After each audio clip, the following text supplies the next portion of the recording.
Hello, it's nice to be with you again on this Anzac Day, Australia's special day. But this is not Australia, we're on the Indonesian island of Ambon.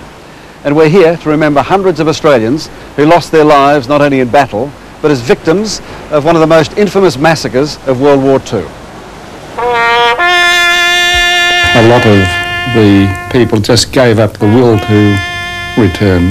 They felt that they weren't going to get home, they were sick, and they just dropped their bundle. And they're animals, the way they treated other human beings. And a mother's last-minute appeal to save her son from the lash in Singapore. I believe that he is definitely being used as an example to show Singaporeans as well as any expatriates, just basically the people who live in Singapore, that this kind of thing is not going to be condoned.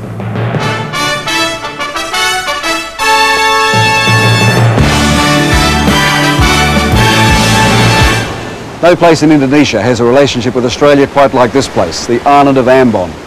The people here feel indebted to Australia, and more than a few Australians feel indebted to them. Ambon conjures up all the romance of the legendary Spice Islands. Over hundreds of years, the Portuguese and then the British and the Dutch came here to trade. But it wasn't trade which brought the Aussies here just over half a century ago. They came to try and defend this tiny island against the might of a Japanese invasion. Far from home, with no air or naval support, the Aussies were to suffer not only defeat, but much, much worse. Howard Gibbs has their story. At the island of Ambon in the Moluccas, which lie between New Guinea and the Celebes, rescue ships of the Australian Navy have arrived to liberate and bring home Australian prisoners of war. Of the 540 men held here, 417 died from starvation and brutality. Man's inhumanity to man. And yet, there is also the fact of sacrifice. The old men come back to this island of Ambon whenever they can. Some have returned almost 20 times, but as you'd expect, it gets more difficult every year. Their story stands apart for reasons good and bad, and for the futility of their mission here. Strongest memory, the hopelessness of the situation. There's nothing you can do. You just hope you're not going to be the next one that goes, that's all. Nothing new about that in warfare, I'm afraid. They were called Gull Force, and along with 13 Squadron RAAF, they had to stop the Japs in their tracks on this tiny battleground in the Banda Sea. The Air Force copped it first. Their unwieldy Hudsons shot out of the sky by the Zeros. Just one of those things, they just disappeared and that was it. Against a crushingly superior force, the Army held out for 4 days. Then they became POWs, and within a few more days, the victims of an unparalleled atrocity. This then is a holy place, lest we forget. Their pilgrimage starts here, near the airstrip, where so many unarmed comrades were butchered. So many men, a complete company, wiped out in such a way. We had rumours of people being beheaded and so on, and it was assumed then that they were doing this to the senior officers as soon as they took over a place to get rid of the leaders sort of thing, which was what they used to do. On 3 days in February 1942, some 229 soldiers were beheaded, with a cold savagery that you simply can't explain.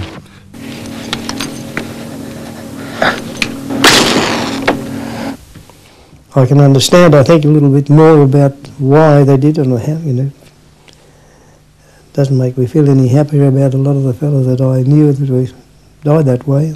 And being buried in 4 mass graves, just thrown in like animals.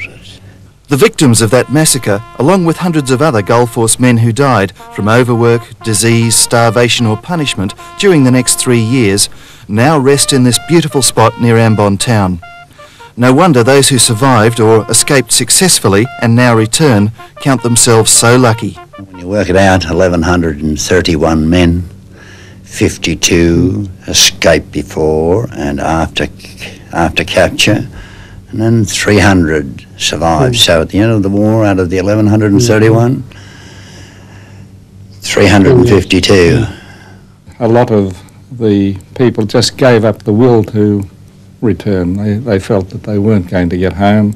They were sick, and they just dropped their, well, I suppose, dropped their bundle. From the evil of those years has come a good that gets stronger with each visit.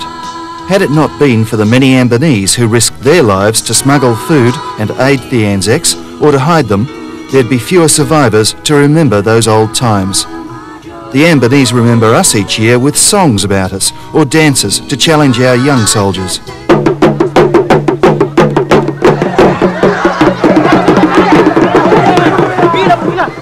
The survivors of Gull Force have raised just under $1 million over the years, which they've donated to health and education for the children of Ambon. Little wonder that there are few places in the world outside Australia where we get such a warm welcome.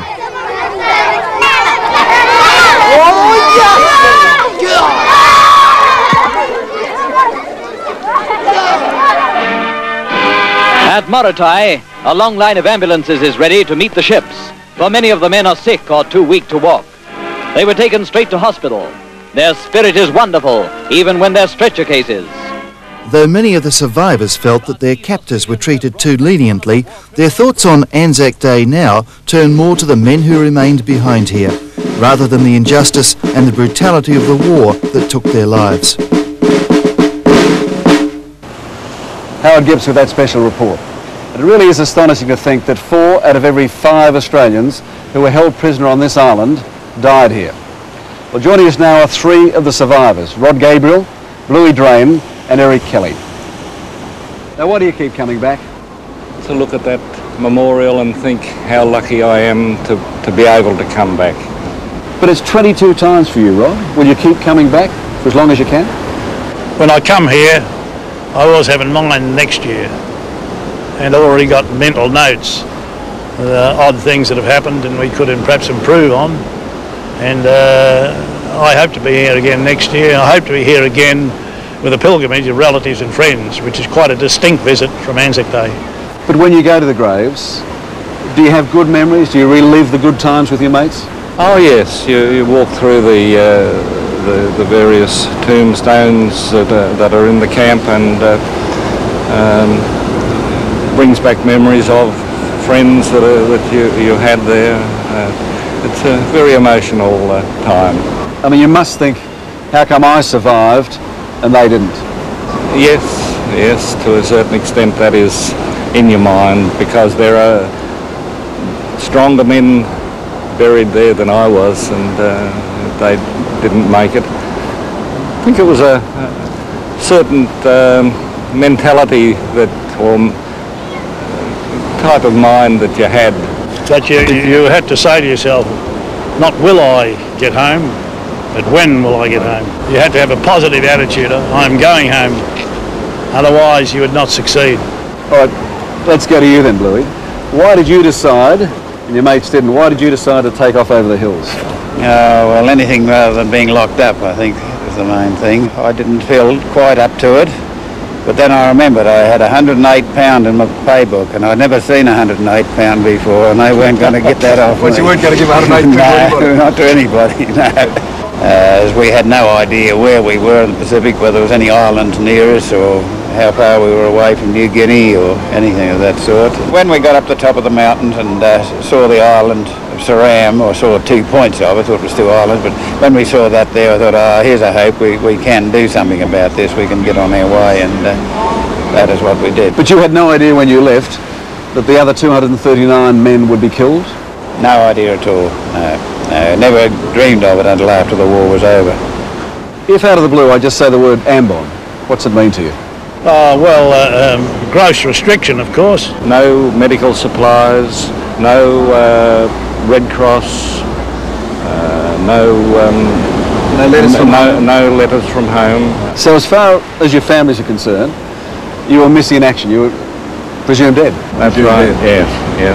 It seems to me, Eric, that you're at peace with yourself now. Is that because you come back here and confront what went on? I think it does have a certain helpfulness with it to be able to come here and just take part of in the ceremony. Well, it makes you think, really. See, under that grass there are 694 of your fellows. There were 75 in Yokohama and 10 on the memorial in Kranji. Total 779 dead out of 1131. Chaps you'd lived with, 130 odd chaps that you lived with for the last year or so, and just about everybody that you knew was under the ground there. The Padre today called this a holy place. Is that what you see it as? I would go along with that, yes, absolutely. All right, we'll take a break. Then a mother's anguish over crime and punishment,